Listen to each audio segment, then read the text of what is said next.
Hindi lamang mga trabaho ang alok ngayong Labor Day, kundi maging ang libreng sakay sa ilang railway sa Metro Manila, handog sa mga manggagawa. Si Bien Manalo sa sentro ng balita.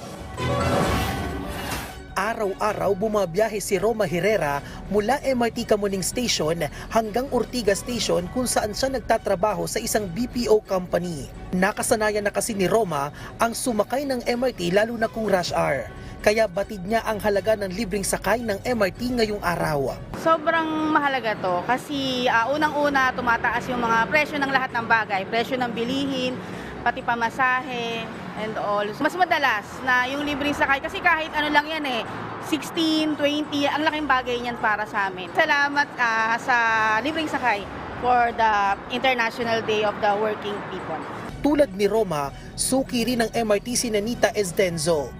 Bukod daw kasi sa mabilis, ay komportable rin sumakay dito, lalo na ngayong matindi ang init ng panahon.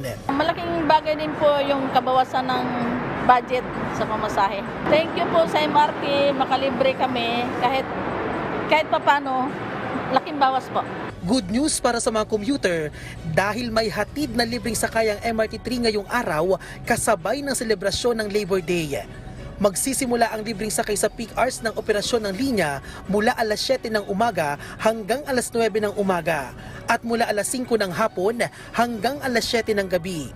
Kinakailangan lamang magpakita ng company ID para makakuha ng libreng sakay. Ayon sa pamunuan ng MRT3, ang naturang inisyatibo ay paraan ng pamunuan para pasalamatan at kilalanin ang malaking kontribusyon ng mga manggagawang Pilipino sa pagsusulong ng maunlad at bagong Pilipinas. May alok ding libreng sakay ang LRT2 ngayong araw mula alas 7 ng umaga hanggang alas 9 ng umaga at mula alas 5 naman ng hapon hanggang alas 7 ng gabi.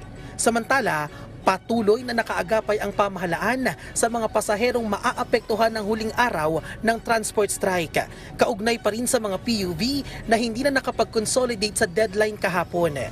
May handog na libreng sakay ang Quezon City Bus ngayong Labor Day. Malaking bagay kasi komportable at saka at the same time hindi na ako yung nakikipag-agawan sa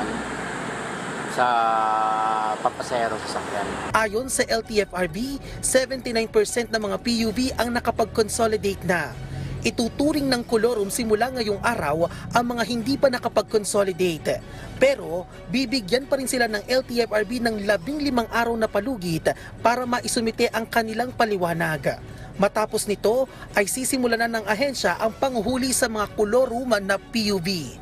Bien Manalo para sa Pambansang TV sa Bagong Pilipinas.